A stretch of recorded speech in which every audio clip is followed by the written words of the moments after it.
ਕੀ ਹਾਲ ਚਾਲ ਹੈ ਜੀ? ਠੀਕ ਠਾਕ ਹੋ? ਖੁਸ਼ਬਾਸ਼ ਹੋਗੇ। ਤੇ ਸਾਡੀ ਹੈ ਜੀ ਇਹ ਪਹਿਲੀ ਵੀਡੀਓ। ਬੜੀ ਦੇਰ ਤੋਂ ਸੋਚ ਰਹੇ ਸੀ ਕਿ ਪੰਜਾਬੀ ਵੀਰਾਂ ਵਾਸਤੇ ਕੁਝ ਉਰਦੂ 'ਚ ਕੋਈ ਨਿਊਜ਼ ਬੁਲਟਨ ਤਿਆਰ ਕਰੀਏ ਅਤੇ ਅਖਬਾਰ ਜਿਹੜਾ ਹੈ ਉਹ ਸ਼ੇਅਰ ਕਰੀਏ, ਸਾਂਝਾ ਕਰੀਏ ਆਪਣੇ ਪੰਜਾਬੀ ਵੀਰਾਂ ਨਾਲ ਪੰਜਾਬੀ ਜ਼ੁਬਾਨ ਵਿੱਚ।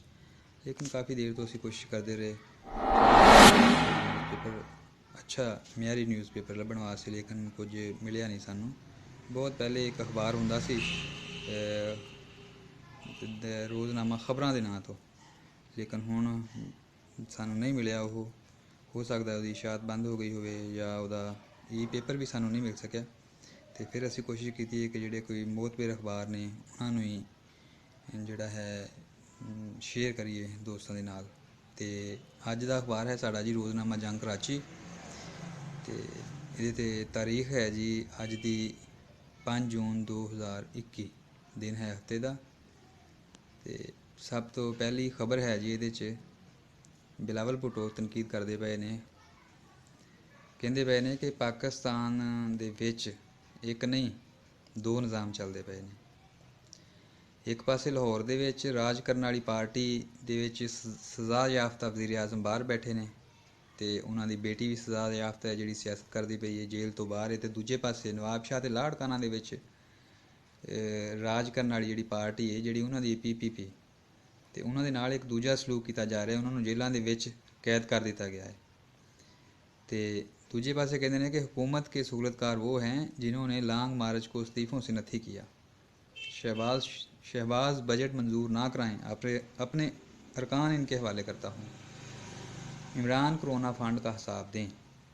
ये भी गल्लां ਉਹੀ ਨੇ ਕਿ ਇੱਕ ਪਾਸੇ ਤੇ ਉਹ ਕਹਿੰਦੇ ਪਏ ਨੇ ਕਿ ਤਨਕੀਦ ਸਾਰੀ ਉਹਨਾਂ ਦੀ ਗੌਰਮੈਂਟ 'ਤੇ ਅਤੇ ਮੁਫਾਹਮਤ ਦੀ ਗੱਲ ਹੈ ਓਪੋਜੀਸ਼ਨ ਦੇ ਨਾਲ। ਅਤੇ ਕਹਿੰਦੇ ਪਏ ਨੇ ਕਿ ਬਈ ਸਾਡੇ ਸਾਰੇ ਕਾਰਕੁਨਾਨ ਜਿਹੜੇ ਉਹ ਮੁਕੰਮਲ ਤਾਵਨ ਕਰਨਗੇ।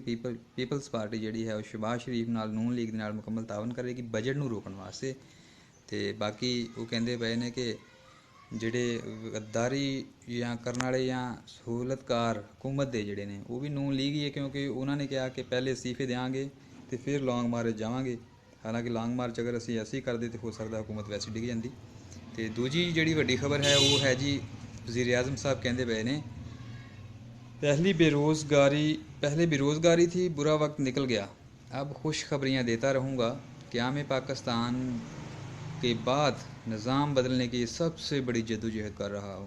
PDM चाहती है हुकूमत फ़ौज हुकूमत गराई। खुद को जमहूरी कहने वाले NRO ना मिलने पर भी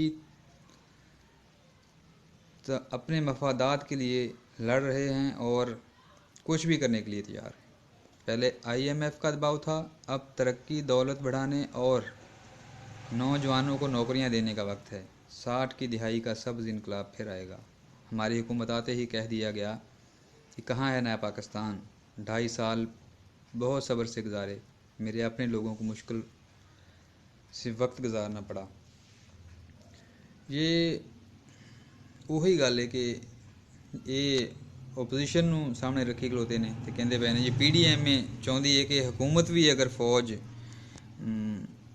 ਹੁਕੂਮਤ ਜਿਹੜੀ ਹੈ ਅਗਰ ਫੌਜ ਵੀ ਹਟਾਉਂਦੀ ਹੈ, ਜਮਹੂਰੀ ਨਿਜ਼ਾਮ ਨੂੰ ਵੀ ਅਗਰ ਲਪੇਟ ਦਿੱਤਾ ਜਾਂਦਾ ਤਾਂ ਸਾਨੂੰ ਕੋਈ ਮਸਲਾ ਨਹੀਂ।